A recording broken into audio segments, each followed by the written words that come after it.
¿Por qué no crece una torta o un pastel? Para hallar la respuesta, lo primero que debemos hacer es revisar las posibles causas y después confrontarlas con el proceso que seguimos. Una vez descubramos en qué fallamos, sabremos qué hacer o qué no hacer y así evitar que de ahora en adelante nuestras tortas queden bajitas. Causa número 1. Ingredientes fríos. Grasa, ya sea mantequilla o margarina, huevos y líquidos deben estar a temperatura ambiente. De lo contrario, no se mezclan bien y no incorporan al batido la cantidad de aire necesaria para crear un pastel con volumen mientras se hornea. Causa número 2. Ingredientes mal pesados o medidos. No agreguen más ni menos cantidad de ingredientes de lo que indica la receta. Un pastel pesado, compacto y carente de volumen resulta cuando se agrega en exceso líquido, azúcar o harina y muy poco polvo de hornear o bicarbonato de soda. Si se agregan, por ejemplo, demasiados huevos, harán que una torta quede dura y comprimida. Más harina de la indicada también produce una torta dura y de textura apretada. La grasa aporta humedad y aumenta la esponjosidad, pero mucha grasa produce que los pasteles se contraigan. Así como suben, se bajan en el horno y se vuelven densos. Causa número 3. No utilizar el tipo de harina apropiada. Para que tortas o pasteles queden con buen volumen y de textura suave, debe emplearse una harina floja, con bajo contenido de gluten, como la harina para pastel. También da buen resultado emplear la harina multiuso, que tiene un porcentaje medio de proteína, o la harina que viene mezclada con polvo de hornear. Caseramente se puede hacer una versión de harina para pastel con harina multiuso y fécula de maíz. No utilice parcial o totalmente harina de fuerza o para elaborar pan. Causa número 4. Sustituir ingredientes o reducir la cantidad. No experimente reduciendo la cantidad de ingredientes o sustituyendo alguno con la intención de reducir calorías.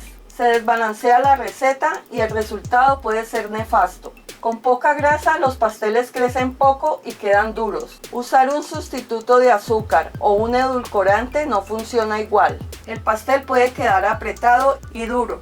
Causa número 5. Agregar leudantes químicos expirados. Si el polvo de hornear o el bicarbonato de soda han estado demasiado tiempo almacenados o sin usar, antes de agregar verifique la fecha de vencimiento. Estos leudantes, cuando sobrepasan su fecha de expiración, pierden efectividad y pueden ser la causa de tortas que no crecen.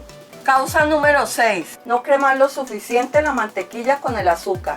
Como también explico en mi artículo por qué una torta queda dura o con textura gruesa, al no cremar lo suficiente la grasa con el azúcar, las tortas no crecen y quedan duras. En el proceso de cremado se incorpora aire y el batido se va llenando de pequeñas burbujas que en el horneado estructuran tortas o pasteles con volumen y miga suave. Causa número 7. Errores en el batido.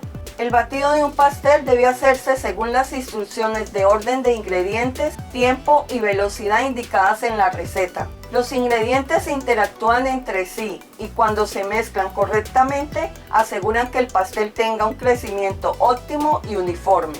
Una mezcla inadecuada puede causar una torta densa y plana. Causa número 8. Batir mucho cuando se agrega la harina. La harina se debe agregar en 3 o 4 partes en baja velocidad y solo hasta que se mezcle bien. Si se hace en velocidad alta o por mucho tiempo, se activa el gluten y las tortas quedan densas y sin volumen. Causa número 9. Usar un molde más grande. Cuando se elige un molde de mayor tamaño al que corresponde, el batido queda muy expandido y el calor se concentra más en los bordes, provocando una torta que no crece uniformemente. En un molde lleno hasta la mitad, la torta se hornea muy rápido y no logra buen crecimiento. Adicionalmente, al pasarse de cocción, queda dura y seca. Causa número 10. Ingresar el pastel a horno sin precalentar. Cuando la torta se lleva al horno, es importante que esté caliente a la temperatura indicada en la receta para que al recibir buen calor se eleve y establezca su estructura.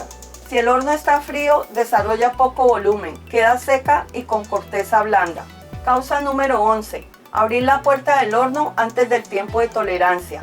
Al abrir la puerta del horno se escapa aire caliente y entra aire frío. Y si la torta aún no está bien cocida, puede bajarse inmediatamente. También, si aún no ha consolidado su estructura, se puede caer y perder volumen por la vibración que causa abrir y cerrar la puerta del horno.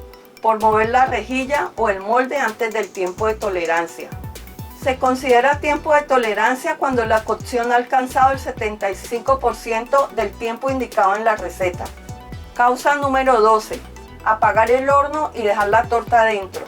Retire inmediatamente la torta del horno cuando al hacer la prueba del palillo confirme que ya está lista. Con apagar el horno y dejarla adentro, creyendo que así se termina de cocinar, solo ganará que pierda humedad y se consuma el volumen logrado. Texto completo de este tutorial en mi página clubderepostería.com. En nuestro canal encuentras otros videos con problemas relacionados con la elaboración de tortas. ¿Por qué una torta se hunde en el centro? ¿Por qué una torta queda dura o con textura gruesa? ¿Y por qué una torta se desmorona? Visita nuestra tienda cursos.clubderepostería.com. Si te gusta este video, haz clic en manito arriba. Síguenos suscribiéndote a este canal.